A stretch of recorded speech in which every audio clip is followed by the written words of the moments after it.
Gen Z is known for bucking trends, and the latest is their relationship with their faith.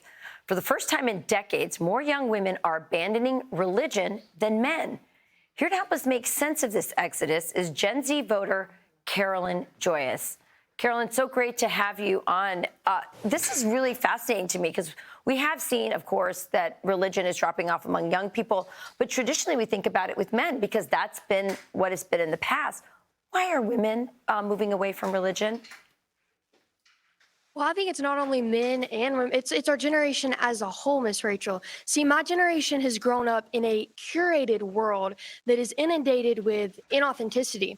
And as a result of this, we lack meaningful purpose. We lack a true sense of identity. We are desperately searching for something veritable, something eternal, something real.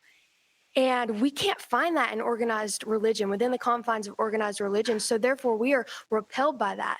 We can only find that in a relationship with Jesus.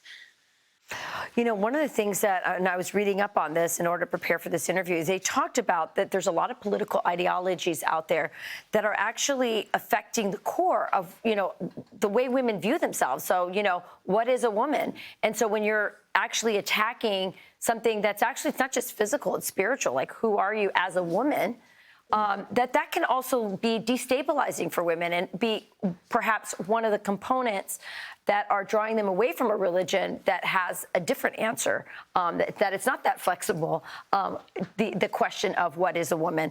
The other thing is that this generation is very lonely. How is this playing into that? Because you would think that that might draw them towards religion, which, especially organized religion, which could have more community. Absolutely. I mean, that's so sad to hear, but unfortunately, it's no surprise because when you look around at the society that my generation has grown up in, we see that we are a narrative-heavy culture that has pushed my truth onto my generation. And because we can't find our identity in my truth, we lack identity, we lack purpose, and like you said, we are lonely and we are depressed. Now, we can't find that identity in organized religion. We can only find that identity in his truth, in the truth of who God is. And so I think that Gen Z and my generation as a whole is just repelled against organized religion because we're not finding a relationship there. And so there's nothing to be found there. Well, let's look at some of these statistics on the beliefs of Gen Z women. So 54% of Gen Z women identify as pro-choice. 61% of Gen Z women identify as feminists. So how much is it that the political identity that they're embracing or being perhaps indoctrinated with is affecting their religious choices? I think it's vastly affecting it. But, for me personally, I am pro-life and pro-women's rights, mostly because I am a Christian and I do find my foundation rooted in his word, the word of God.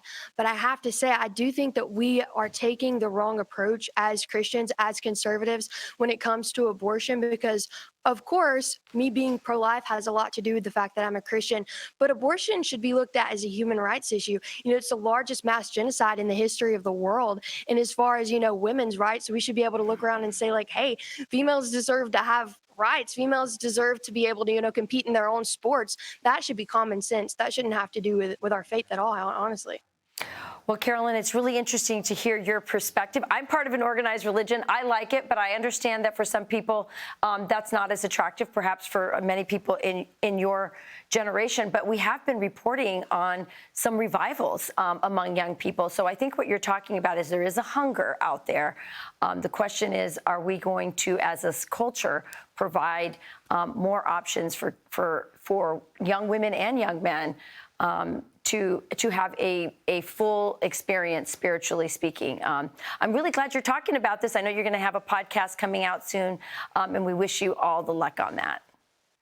Thank you so much. Thank you guys for having me. You got it. I'm Steve Ducey. I'm Brian Kilmeade. And I'm Ainsley Earhart. And click here to subscribe to the Fox News YouTube page to catch our hottest interviews and most compelling analysis.